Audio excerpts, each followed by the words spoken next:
What's up, good people? We are here to talk about God's unlimited supply. Yesterday, we talked about how God led Elijah to the brook of Kerith Brook, and he was able to feed him during a time of drought. He told him to drink from the brook, and he sent ravens to feed him bread and meat, both morning and evening. But at some point in that journey, the brook ran dry, and God told him to move along, and that's where we stopped in the first video. Today, we're talking about a continuation. Even though the brook ran dry, God didn't run out of resources. He told Elijah to go ahead and go to Zarephath, where he would meet a widow.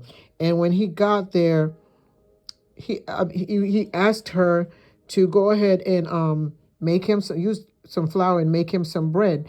But the lady was thinking, hey, I can't feed you because I have my own issues. Me and my son are going to eat this little bit of flour we have. We're going to make a little bread and we're going to eat it. And then she was preparing for him to, for them to starve to death.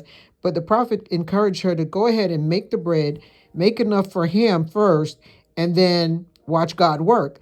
And she agreed to do that. So what she did was she used her last little bit of flour and oil, and she made the cake, and she was able to feed the prophet. And he in turn turned out to be a blessing to her because she gave to the man of God. God used the man of God to be a blessing to her. So he told her, don't be afraid. Go ahead and do just what I've said to you. Bake me a little bread, make a little bread for me first. Then use what you have left to prepare a meal for yourself and your son. For this is what the Lord God of Israel says, there will always be flour and oil left in your container until when the time God sends rain and the crops will grow again. So she did as Elijah said, and Elijah and her family continued to eat for many days. There was always enough flour and olive oil left in the containers as the Lord had promised through Elijah. And it also went on to say, at this point, they were able to eat for many days. So it goes to show you how God is faithful and consistent no matter what the circumstances look like.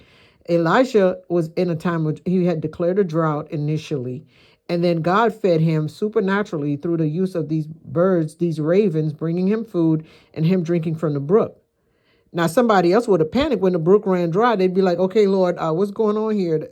I don't have any more water, and it's looking a little suspect out here.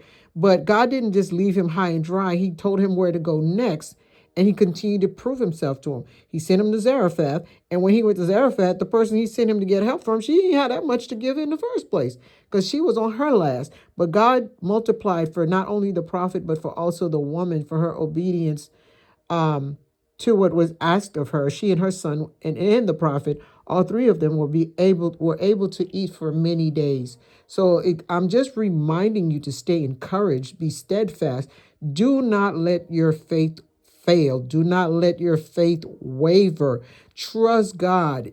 Walk by faith and not by sight. Don't get scared about what they're saying on the news. Don't get afraid of what they're saying on TikTok or YouTube or on the TV or in your neighborhood or wherever. Just trust that if you are faithful to God, he's got your back. If he did it for the prophet with the use of birds, I mean, hey, we're talking DoorDash before DoorDash was there. You know what I'm saying? That was God's way of sending food even before the concept of food delivery was there. And then he goes over there and multiplies that woman's flour and oil to make enough food to feed her, her son, and the prophet for more than just that one meal that she thought she was going to have. So it shows you that he's not limited in what he can provide. I hope this will encourage you to just continue to press and trust God. Because so many people are falling by the wayside right now. Do not compromise your faith. Know that the Good Shepherd is faithful. He will supply all of your needs. Thank you for listening and have a blessed day.